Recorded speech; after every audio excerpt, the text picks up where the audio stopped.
Esse vídeo eu estou fazendo para mostrar para vocês como é que se deve aplicar os preceitos éticos do yoga, ou seja, o yama e o niyama, ou seja, as prescrições éticas e as proscrições éticas, para que você consiga fazer a aula de yoga sozinho, para que você desenvolva plenamente a autossuficiência e ainda você ganha alguns outros elementos. Então, vamos começar com essa explicação.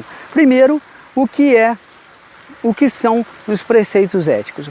Os preceitos éticos são divididos nas prescrições e nas proscrições éticas. As prescrições éticas são 5 itens, que é não mentir, não roubar, não matar, não ter posse e a contenção.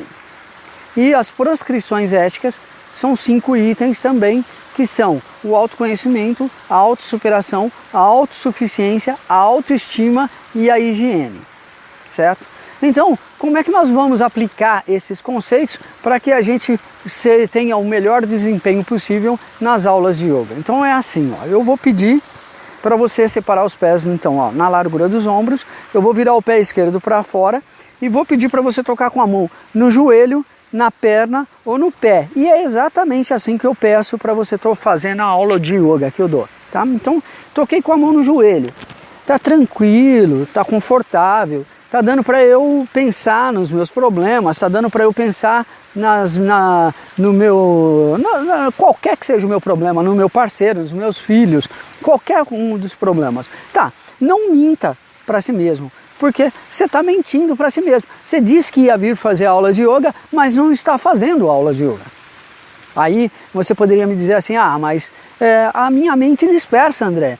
Eu não tenho controle sobre isso, e é normal que assim seja, porque é assim que a mente mesmo caminha. Esse é o objetivo do yoga, é fazer com que você foque a sua mente. Então, não minta para si mesmo e aumente a intensidade. Então você não vai pôr a mão no joelho, você vai pôr a mão o mais lá na frente que for possível. Então, eu vou pôr a mão, por exemplo, no pé. Então eu toquei com a mão lá no pé. Toquei com a mão no pé e vou ficar em torno de 5 segundos nessa posição. Fiquei nessa posição, começou a doer a parte posterior da coxa, as costas. Aí vem o outro preceito ético, não se agrida, não se mate. Então, o que eu faço então, quando acontece isso? Diminua a intensidade. Aí você falou, mas você mandou eu aumentar a intensidade, agora você manda eu diminuir a intensidade? Sim, porque agora você vai usar do outro preceito ético, que é a autossuficiência. Você tem que decidir o ponto onde é suficiente para que você prenda a sua atenção naquilo que você está fazendo, para que você não pense em outra coisa a não ser aquilo que você está fazendo, mas não seja suficiente para causar dor, porque se causa dor, está causando uma lesão em você. Então esse é o objetivo da autossuficiência. Então é isso que você vai testar. Então eu toquei com o pé, começou a doer? Vamos tocar no tornozelo. Começou a doer? Toca na perna e permanece nela pelo menos os 20 segundos, ou pelo menos o máximo de tempo que for possível sem dor. Tá? Quando você usa esses 3 desse jeito, você tem que usar um quarto conceito quase que obrigatoriamente, que é o autoestudo. Ou seja, você tem que se questionar o tempo todo o que você está sentindo e tomar uma decisão em função daquilo que o seu corpo está dizendo para você que está sentindo. E isso é o autoconhecimento. É você levar a sua atenção para o músculo que está incomodando e ver o que você vai fazer com ele. Então, autoestudo. Aí entra o outro item, que é a autossuperação. Então, se você foi lá e tocou com a mão no pé por 5 segundos, na próxima aula você vai tocar 6 segundos. E na próxima aula, não é hoje não. Hoje você vai permanecer 5 segundos em todas as posições que exigirem esse tipo de músculo ou esses alongamentos. Certo? E na próxima aula, 6 segundos. Na outra aula, 7 segundos. Você vai aumentar 1 segundo a cada aula, que é de bom tamanho, ela é bem metabólico, vai dar um bom desenvolvimento para você. Só que tem que ter disciplina. Aí entra o 6º item, né? Porque nós usamos 5 dos 10. O 6º item foi a autossuperação, não roubar. Eu estou pedindo para você tentar tocar com a testa no joelho e você flexiona o joelho, tentando tocar com a testa no joelho. Ora, se você flexiona o joelho, você deixou de fazer o exercício. você está roubando para conseguir aquilo que eu estou dizendo que é para você conseguir, que é tocar com a testa no joelho. Então não roube de si mesmo. E o que eu costumo dizer a respeito disso é, quem rouba de si mesmo, quem mente para si mesmo, quem se autoflagela, vai fazer isso no outro também. Porque é óbvio, você não respeita nem a si mesmo, como é que você vai respeitar o outro que você nem está sentindo o que ele sente, certo? E o último, que é a autoestima, porque como a cada dia de aula você consegue um pouco mais, que nem 5 segundos no primeiro dia, 6 segundos no segundo dia, 7 segundos no terceiro dia e assim sucessivamente, você ganha autoestima. E esses 7 componentes que eu estou falando até agora, então vamos lá, lembrando: não mentir, não roubar, a autossuficiência, o autoestudo, a autossuperação, o não roubar e a autoestima, esses 7 reunidos compõem aquilo que nós chamamos, ou que a medicina hoje chama de mindfulness. Isso é o mindfulness aplicado à prática de yoga. Né? Nossa, e quando foi que o yoga inventou isso? Há mais de 8.000 anos, então muito tempo antes de ser chamado de mindfulness. Era só o yama, a aplicação do yama e niyama do modo correto, certo? Aí, só que tem mais 3 itens para a gente estudar aqui, que fazem parte do niyama e niyama.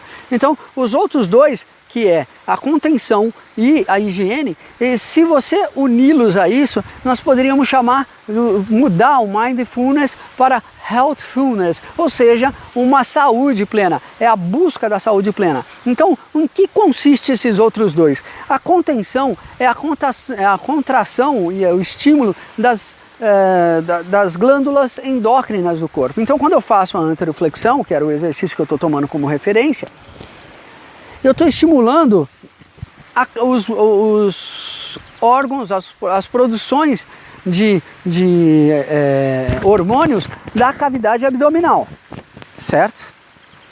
Por quê? Porque eu estou massageando o pâncreas, o fígado, estou massageando os órgãos internos aqui da cavidade abdominal. E quando eu faço a retroflexão, por exemplo, eu exercito a musculatura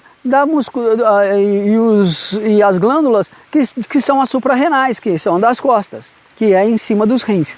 Então, você entendeu? Quando eu faço a contração da musculatura nesses exercícios e nessas posições, eu estou estimulando glândulas endócrinas. E isso nós chamamos de contenção.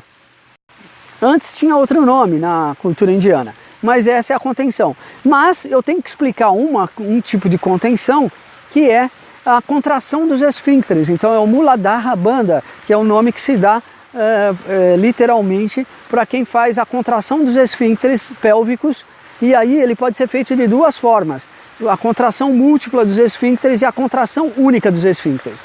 O outro exercício que eu costumo dar também na aula de yoga é o Bandha Traya. Então é a contração dos esfíncteres com forçar o queixo no peito. Por quê? Porque você vai forçar a tireoide e a paratireoide, que é aqui na região do pescoço. E ainda eu forço uma terceira, que é forçar a língua no palato mole. Então você vai encostar a língua no céu da boca e empurrar lá na parte macia do céu da boca. Tudo isso com relação à contenção. E por que a língua no céu da boca? Porque aí eu estou massageando as sublinguais e as parótidas, que são glândulas que eliminam, né, e que secretam saliva, e que é importantíssimo para nós. Então, esse é o objetivo. Então, evita aquela papada dupla e ainda estimula as glândulas salivares, então as sublinguais e as parótidas.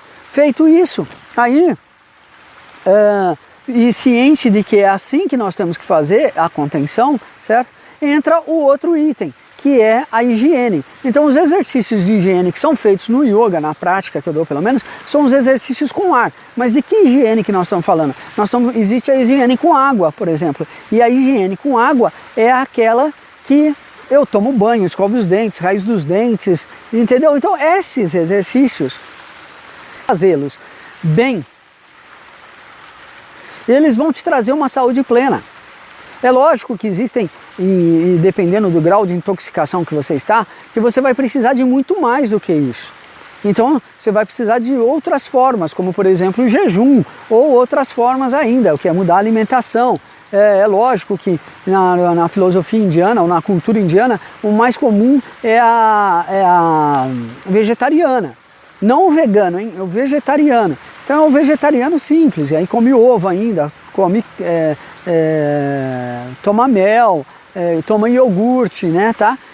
No caso por exemplo, do vegano, é que ele exclui ainda, ele ainda é um pouco mais radical nesse sentido. E se você olhar na cultura indiana, o Ayurveda, por exemplo, admite a ingestão de carne, certo? Só que não em todas as situações, só em situações especiais. Então, lembre-se disso, tá?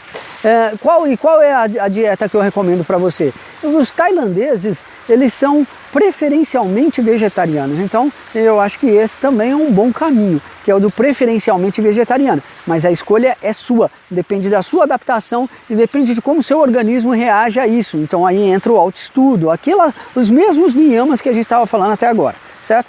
Então esses 9 agora representariam o que no futuro algum médico vai chamar de healthfulness, ou seja, saúde plena. E o último é aquele que trata da espiritualidade, certo? Então agora você vai falar de espírito? Não vou falar de espírito. Eu vou falar sobre espiritualidade. Então o que é a espiritualidade nesse caso? Aqui o yoga se propõe, né? Existe uma outra espiritualidade que é o que nem, por exemplo, os gregos se propõem, que depois deu origem ao iluminismo e algumas outras coisas aí. Mas eu não vou falar disso agora aqui, né? Eu recomendo que você faça o curso de formação de yoga, que aí eu falo dessas coisas. Aqui eu só estou dando uma pincelada rápida para quem quer praticar a aula de yoga em casa. Então é o seguinte, nos livros de yoga, você vai ver muito comum eles comentarem o seguinte, principalmente no Bhagavad Gita, que a casa que você usa não é sua, você está usando ela, né?